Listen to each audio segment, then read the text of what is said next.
Colorado Territory, early spring of 1873, the wind cut sharp through the foothills of the Front Range, carrying the scent of pine and something else. Smoke, faint and bitter. Yates Bowden had not eaten in 2 days. He pulled his mare to a stop at the edge of a low ridge, squinting down at the river bend below. The cottonwoods were just starting to bud, their pale green tips catching the light like a promise. But what caught Yates's eye wasn't the trees. It was the figure kneeling in the dirt beside the remains of a buckboard wagon, its rear axle snapped clean, one wheel turned to splinters. A woman. Alone, she was hunched over, shawl pulled tight around her shoulders, hair fallen loose from its pins. He could hear her sobs even from where he sat. Not loud, but raw. The kind that came from deep down, the kind that made a man forget his own hunger. Yates nudged his mare forward. As he approached, he saw 2 small mounds beside the wagon, covered with worn quilts. Graves, fresh. He swallowed hard. The closer he got, the more worn down she looked, boots scuffed to the sole, fingers red from cold, lips cracked. Her whole body trembled, not just from the wind. She did not look up when he dismounted. "Ma'am," he said gently. She flinched and turned her face. Her eyes were red-rimmed, lashes clumped from crying. She was young, maybe 25, but her face looked older today. "I do not want anything from you," she said, voice hoarse. "Please." "I believe that," Yates said. He reached into his saddlebag and pulled out a strip of dried venison wrapped in cloth. "But you need something from someone." Her throat worked, but she didn't move. He crouched slowly, resting the meat beside her in the dirt. "It is all I got left." "You take it." She looked down at it, then back up at him. "Why?" "Because I have been real hungry before," he said, "and I have not lost what you have, not today." She stared at him for a long moment, then finally reached out with shaking fingers and took the cloth. She unwrapped it carefully, as if afraid it might vanish. Then she bit into it like it was the first food she had tasted in days, which it likely was. He sat back on his heels, giving her space. After a while, her chewing slowed. She wiped her mouth with the back of her hand. "Their names were Walter and Willa," she said softly, glancing at the graves. "My children." Yates's throat tightened. "I am sorry." "They took sick," she whispered. "I tried to get them to Denver, but the wagon gave out. I buried them this morning." He took off his hat, set it on his knee. "What is your name?" "Junia Kersey." "I am Yates Bowden." She nodded once, numb. The wind picked up, flapping the edge of her shawl. She did not move to fix it. Yates reached over and gently folded it back over her shoulder. She didn't flinch this time. "You got folks anywhere?" he asked. "No," her voice cracked. "Only them." Yates looked down at the graves. He had no right to cry over children he never met, but there was a tightness behind his eyes that would not leave. He stood slowly and glanced at the wagon. "I can help you get to a town." Junia shook her head. "I have nothing." "I know," he said. "But I still got a horse and I still got legs. Come on." She hesitated, then looked at the graves again. "I need to say goodbye." Yates gave her space while she knelt and pressed her hand to the quilts. He watched her lips move in silence. She was stronger than she looked. He could see it now, not in the way she stood, but in the way she knelt. Steady, grounded. When she rose again, she turned to him. "Thank you." He helped her onto the mare, then led them both by foot. They walked toward the nearest outpost, a mining town 2 days away. The sun dropped low behind them, painting the sky orange and pink. Junia was quiet, but she kept her shoulders straighter now. That night they made camp near a creek. Yates gave her his blanket and built the fire high with what little wood he could find. "You should sleep," she murmured, watching the flames. "You need it more." She looked at him, something soft flickering in her eyes. "Why are you kind to me?" Yates took a long breath. "Because someone should be." She blinked fast, then turned her face away, but not before he saw the tears. In the morning they walked again. By late afternoon, Junia began to stumble more often. Her steps grew slower. Yates offered to carry her, and she refused until she could not anymore. Then she leaned into him, arms around his neck, and he lifted her like she weighed nothing. They were still 5 miles from town when Yates felt the pain in his side. It started as a stitch, sharp and sudden. Then it spread, burning hot. He stumbled, nearly dropped her. "Yates?" she asked, voice tight with fear. He set her down gently, knees buckling beneath him. "You are burning up," she said, pressing a hand to his forehead. I think I got hit with something back by the ridge, he muttered. Felt like nothing at the time. She pulled his shirt up and gasped. There, just beneath his ribs, was a bullet graze, angry and red, oozing blood. Infection had already set in. You need help, she said, eyes wide. We do not have time. You gave me your last meal, Junia said fiercely. Now you let me save your life. She tore the hem of her dress, soaked it in creek water, and began cleaning the wound. Her hands were steady, her jaw clenched. Yates groaned, but she did not stop. That night they made camp again under the stars. Junia kept the fire going, boiled water, cleaned his wound twice. She stayed awake beside him, holding his hand when he shook with fever. You are safe, she whispered. You are not alone. He opened his eyes once, saw her face above him pale in the firelight, eyes full of quiet strength. Junia, he rasped. I am here, he smiled. You are something else, she leaned down, pressed her forehead to his. I am not leaving you, she whispered, and she did not. By late morning, the slope leveled and the trees thinned into sagebrush and dry grass. The town was close now. Yates could smell the coal smoke. He leaned heavier on Junia's shoulder than he meant to. Each step jarred the wound at his ribs, and the fever had crept behind his eyes, dulling the edges of everything. There's a doctor, Junia said, her voice low but certain. I just need to get you to him. He didn't answer. His mouth was too dry. He focused on the sound of her boots pressing into grit, the steadiness of her grip around his back. They reached the first outbuilding just past noon, a livery barn with a crooked tin roof. A boy of maybe 14 stood gaping at them from the open door. Junia didn't slow. Where's the physician in town? She asked, her pace unwavering. The boy blinked, then pointed toward a clapboard structure with a faded sign across from the general store. Junia nodded once in thanks and kept walking, keeping Yates upright though his legs buckled every few feet. A bell above the door jangled when she pushed it open. The room inside smelled of carbolic acid and dust. A man in shirt sleeves looked up from a ledger. I need you to help him, Junia said. Now, one look at Yates's pallor and the blood soaking through his side, and the man was on his feet. He cleared a small examination table and motioned for Junia to lay him down. Yates groaned but didn't resist. The doctor peeled back the bandage she'd tied the night before. His frown deepened. Bullet must have scraped the rib. Infection's taken good hold. You clean this? I boiled water, she said, standing straight though her hands were raw at the knuckles. Wrapped it with cloth from my hem. Good instincts, the doctor muttered. Might have bought him time. He sent a runner for laudanum, hot water, and more clean towels. Junia stepped back only when he pressed her to. She didn't leave the room. Hours passed. The window darkened with dusk. Yates drifted in and out, once calling out something she couldn't understand. She moved to his side and brushed his brow with a damp cloth. I'm right here, she whispered. When the doctor finally stepped away, his face was drawn but not grim. He'll live. Barring fever, he'll be on his feet in a week. Junia exhaled for the first time in hours. The doctor gave her a cot in the back room. It smelled of camphor and old tobacco, but it had a blanket and she could hear Yates breathing through the thin wall. She didn't sleep much, but when she closed her eyes, her dreams were quiet for the first time in days. In the morning, she found him awake. His color was better. He looked at her like he was seeing her fully for the first time since the ridge. You didn't leave, he said, voice rasped but steady. You didn't either, she said. He watched her, eyes searching. Where did you learn to do that? With the wound.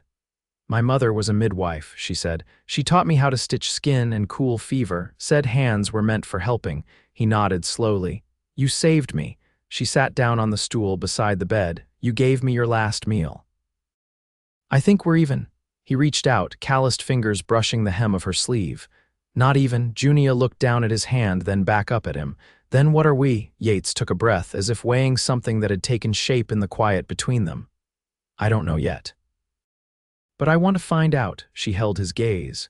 You're not just saying that because you're half drunk on laudanum. He let out a low laugh. No, ma'am, I'm saying it because I mean it. The next days passed slow and steady. Yates gained strength, propped up by pillows, eating what Junia brought from the cafe 2 doors down. She found work mending shirts for the tailor, enough to pay for their room above the stable. One evening, she brought in a bowl of stew and sat beside him. You could head out tomorrow, she said, not looking at him. You're strong enough. I could, he said, but I won't. She turned to him, eyes wary. Why not? Because I've been alone a long while, he said, and I don't want to be any more, not if you don't. Junia studied him. The lamplight caught the edge of the scar where the bullet had grazed. I don't know what comes next. Neither do I, he said, but I'm not afraid to find out. With you? She reached for his hand then carefully, like something sacred, their fingers laced without effort. Outside, snow flurried soft against the window pane. Inside, a quiet warmth bloomed between them. Not sudden, not fierce, just steady and real. The thaw came earlier than expected. By mid-April, the snow had melted off the rooftops in steady drips, and the mountain runoff turned the creek outside town into a churning ribbon of cold, fast water. Junia stood at the edge of it one morning, her boots sunk into damp earth, arms crossed tight against a wind that hadn't quite given up winter. Behind her, Yates leaned against the post rail of the livery yard, his posture still careful from healing but steadier than it had been just days before. He watched her without calling out. She hadn't said much after breakfast, only asked for time. Junia didn't move for a long while. When she finally turned, he met her halfway. I've been thinking, she said, wiping her palms on her skirt. He waited. You don't owe me anything, she said. Not for what happened. I didn't think I did. She looked up sharply, but his eyes were steady. I ain't here out of debt, Yates said. I'm here because I don't want to be anywhere else. Junia breathed out through her nose, slow. I don't know how to build something again. Not from nothing? You're not starting from nothing, he said. You're starting from me. She didn't answer right away. He let the silence stretch, the way he always did, not pushing, just standing beside it. Finally, she said, there's a homestead 10 miles south. Belonged to a woman named Althea Branson. She passed last winter, no kin to claim it. Sheriff told me it's sitting empty. Yates raised an eyebrow. You thinking of it? I'm thinking of what it would mean to stop wandering. Her voice caught. To plant something. To let it stay, he nodded slowly. I've got 2 good hands and a back that's near mended. You'd have to learn to put up with me. I already do. That drew a quiet grin from him, the kind that softened the lines at the corners of his mouth. Junia looked over her shoulder at the creek. We could go see it. Just look. No promises. I'd go anywhere with you. They set out the next morning with a borrowed mule and 2 sacks of provisions. The trail south ran through low hills brushed with early wildflowers, and the air carried the scent of wet bark and new grass. Junia rode side saddle, skirt pulled close against the breeze. Yates walked beside her, one hand on the lead rope, the other resting on his belt where the leather had worn smooth from use. They didn't speak much, not needing to. The road stretched wide and quiet, and the sound of bird call filled the spaces words didn't. By afternoon, they came over a rise and saw it. A small cabin tucked beneath a line of cottonwoods, chimney still standing, the front porch bowed but intact. A field stretched beyond it, overgrown but rich-looking, bordered by a weathered fence and a dry, stacked stone wall that had held through the winter. Junia dismounted slowly, walked to the porch, and ran her fingers along the rail. She built this herself, she said. Althea. Lived here near 20 years. She chose well, Yates said. Land's kind to the eye. Inside, the cabin smelled of dust and dry wood. The hearth stood cold, but the iron stove was sound. Shelves lined one wall, still holding canning jars and a worn Bible. A narrow bed sat in the corner with a quilt folded at its foot. The pattern faded but careful. Junia touched the edge of the quilt. She didn't leave much behind. Just enough, Yates said, stepping past her to check the back door hinge. They worked in silence for the next hour, opening shutters, sweeping out leaves, airing the bedding. By late day, the cabin carried the scent of open windows and sun-warmed floorboards. Junia stood in the doorway, arms folded across her chest. It's not perfect. No, Yates said, wiping his hands on his trousers, but it's honest. She turned to him. Do you think we could make a life here? I think we already started one. He crossed the room slow, like he was still learning how to stand close without hurting. When he reached her, he didn't touch her right away. He just stood there, letting her decide. Junia looked up into his face. You're not afraid? I've been afraid plenty, he said, but not of this. She drew in a breath, then reached up and laid her palm against his chest over the scar. He covered her hand with his. "I want to stay," she said. "Then we stay." They lit a fire that night, the first in the hearth since the last snow. The flames rose slow and steady, casting soft light across the cabin walls. Junia hung a kettle while Yates unpacked their sacks. They moved around each other with the ease of shared rhythm, not rushed, not fragile, just sure. Later, they sat on the porch steps, a blanket draped over their shoulders. The stars came out, clear and bright above the cottonwoods. Yates tilted his head toward her. "You ever think about planting something? Like what? Corn, maybe, tomatoes?" She leaned against him, her shoulder warm against his. "I was thinking of pear trees," he nodded. "Takes years for fruit." "I don't mind waiting," she said. He turned his face toward hers. "Me neither." She looked at him then, full and quiet, and in the stillness between heartbeats she kissed him, not rushed, not uncertain, just true. Behind them the fire crackled low. Ahead the land stretched wide and waiting, and beside them the start of something lasting took root. The pear trees arrived tied in burlap and damp straw, their roots still clinging to the scent of riverbank soil. A rancher passing through from La Junta had carted them up in his wagon, 3 saplings tied side by side like slender promises. Yates unloaded them carefully, his hands still stiff in the mornings but strong again. Junia knelt in the yard with a trowel, sleeves rolled up, her palms dirt-streaked and sun-browned. They'd marked off a stretch of ground near the stone wall where the soil held sun well, and the wind didn't cut as hard off the hills. "They'll need trimming," she said, brushing hair from her eyes with the back of her wrist. "Or they'll grow too wild." Yates set a sapling down beside her and nodded. "We'll keep them lean to start, let them learn the ground first." She looked sideways at him. "You talk like they're animals, they're living." "That's close enough." They planted until the light thinned and the birds quieted. Junia pressed earth gently around the base of each tree, her fingers slow and careful, like she was tucking in a child. Yates watched her hands move, and something inside him nodded, then eased. Later, inside the cabin, she lit the oil lamp while he bolted the door. The wood stove crackled low, and the scent of dried sage lingered from the bundle Junia had hung by the hearth earlier that week. He pulled off his boots and sat across from her, stretching out legs still sore from digging. "You ever think of naming them?" he asked. "The trees." "Why not?" She smiled, but it didn't quite reach her eyes. "Feels like naming something makes it harder to lose."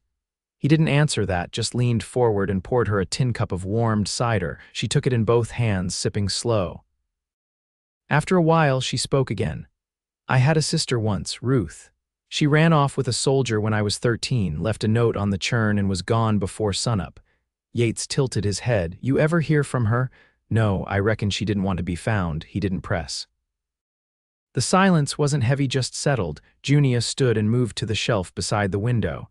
She pulled down a folded cloth and opened it in her lap. Inside were 4 buttons, a child's broken whistle, and a scrap of blue ribbon. "I used to carry these always," she said. "Now I keep them here." He didn't ask why. She shifted the ribbon between her fingers, then folded the cloth again and slid it back into place. "I want to learn how to read," she said suddenly. Yates looked up. "You never did, couldn't afford the time or the books." She met his gaze. "But I want to now. I want to be able to read something out loud, maybe write things down so they don't vanish with the season." He reached under the cot and pulled out a small wooden box. Inside were 2 readers, worn at the corners, pages foxed with age. "These were my mother's," he said. "She taught my brother and me before the pox took her." Junia's eyes widened just slightly. "You kept them. They're the only things I did keep." He passed her the thinner of the 2. She opened it carefully, the spine crackling faintly. Her finger traced along the first line. "I'll help you," he said quietly. "Each evening," she nodded, lips pressed together. "Not because you owe me anything." "No," he said, "because I want to, that's all." She didn't speak again, but her hand found his across the table. They sat like that, the fire low, the wind brushing against the shutters. The quiet between them wasn't empty anymore. It held weight like earth pressed around roots. In the days that followed, their rhythm settled deeper. Junia rose early to tend the hearth, and Yates split wood before the sun crested. They put in beets and onions, mended the fence, and patched the roof where snowmelt had buckled a board. One night, as Yates was brushing the mule, he heard Junia singing low to herself over the laundry kettle. A song he didn't know, soft and lilting, worn at the edges like something passed down. He didn't interrupt. Just listened. When the weather turned calm and still, they walked the field in the evenings, her hand tucked in the crook of his arm. She'd begun reading aloud from the primer, halting, careful but proud. He never corrected her too fast. Just waited and guided when she asked. One evening, as they watched a pair of deer pass along the far ridge, Junia said, "I don't wake up crying anymore." Yates didn't look at her. Just nodded once. "I know. I still think about them, every day, you always will." She turned to him. "But it doesn't feel like drowning now." He met her eyes. "That's what it means to keep living." She reached for his hand and he drew it up to his chest, holding it there like it belonged. That night they didn't light the lamp. They sat in the dark with only the fire's glow and each other's breath. Outside, the pear trees stood, roots taking hold. Inside, two hearts did the same. The rains came late that year, carried in over the foothills on low clouds the color of ash. Thunder grumbled in the belly of the sky while Junia folded seed sacks beneath the porch eaves, her apron damp from morning work. Yates stood by the shed door, shoulder braced against the frame, watching the line of the weather move downhill slow and sure. "We'll need to haul the rest of the kindling under cover before it breaks," she said, nodding toward the stack near the fence line. He pushed off the door and pulled his hat lower. "I'll take the west side, you stay close to the house." "I can handle rain." "I know," he said. "But I'd rather see you dry for once." She rolled her eyes, but her mouth turned upward. He crossed the yard while the wind lifted the hem of his shirt and sent the mule huffing in the lean-to. The air had the weight of something about to give, thick with the scent of sage and wet soil. By the time the first drops hit the roof, Yates had most of the wood stowed. Junia was on the porch with a dry cloth, waiting for him with arms folded. She handed him the towel without a word, and he dried his face while she stepped inside to stir the stew pot. They sat down to supper as the rain deepened, drumming steady against the windows. Yates passed her the bread and she tore off a piece, dipping it into the broth before speaking. "I heard from the school matron in Cripple Creek," she said. She wrote back. He leaned forward. "What did she say?" "They've got no one to teach the youngest one's letters. She said if I come down once a week, even just for a few hours, I'd be welcome." He chewed slowly. "You want to, I think I do. You'd be good at it," he said. "Patient. Steady. I was neither of those things a year ago." "You are now," he said. She looked across the table at him, and something passed between them without needing to be named. The rain softened, then faded to a hush. Late that night, Junia woke to the sound of Yates shifting beside her. She turned and found him lying on his back, staring at the ceiling, the faint orange of the hearth casting a glow across his jaw. "You awake?" she asked. Couldn't settle. She reached out and rested her hand against his chest. "What's pulling at you?" He was quiet for a moment. "My brother's boy, he'd be 16 now. Last I heard he was taken in by a cousin in Kansas. You thinking of finding him?" "I was, but I don't think he needs me, not now." She ran her thumb in a slow line along the fabric of his shirt. "You sure?" "I am, but I needed to be certain that I wasn't turning my back on something. You never would." He looked at her then, full and unguarded. "This life we've made, it's more than I ever thought I'd have." She leaned in, kissed the corner of his mouth. "Then let's keep it."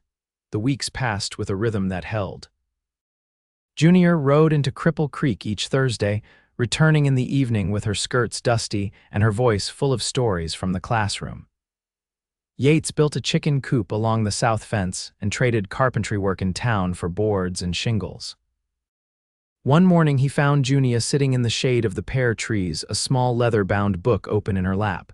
She glanced up as he approached. "I finished it," she said. "All the way." He crouched beside her. "Every page," she nodded, "even the hard ones." He brushed a curl from her temple. "Told you you could." She closed the book and looked out toward the field. "There's something else, too." Yates waited. She reached into her apron pocket and held out a small wooden rattle worn smooth on the edges. "I carved it last week," she said. "For what's coming?" He stared at it, then at her. "You're sure?" She nodded. There was no tremble in her gaze. "I'm late, by more than a little." He let out a breath and pulled her into his arms, careful and full. "You've given me more than I ever hoped for." "We gave it to each other," she said into his shoulder. That summer, they painted the cabin white with leftover lime wash from the church down in the valley. Junia dried herbs in bunches above the stove and stitched a small quilt from scraps of cotton and old shirts. Yates built a cradle from pine, the grain smooth and pale beneath his hands. They didn't speak often of what they'd lost, but they honored it with quiet mornings, with shared work. With stories passed down and remembered. The pear trees bloomed the following spring, pale blossoms against a sky so blue it hurt to look at. And when Junia brought their daughter into the world on a soft April morning, Yates held both of them with tears in his eyes and a steadiness in his voice that had taken him years to earn. They named her Ruth, after the sister who never wrote back, not to reclaim something, but to offer it forward. Years passed, the orchard grew, the field yielded more than they needed, and what they didn't use, they gave away. The schoolhouse in Cripple Creek carved Junia's name into the cornerstone when they built a new wing. Yates's work left its mark in fences and porches across the valley, none of them fancy, all of them sound. In the evenings, they sat on the porch with Ruth between them, her head against Junia's lap, her feet in Yates's hands. He'd tell her stories about the mule that used to wander off if he wasn't looking, and Junia would read aloud from the books she once couldn't hold steady. Their love never needed naming. It lived in the way she touched his shoulder as she passed, in the way he rose before dawn to warm the stove, in the way they looked at each other when the world was quiet, and they never forgot what it cost them to reach that peace, which was why they kept it so well.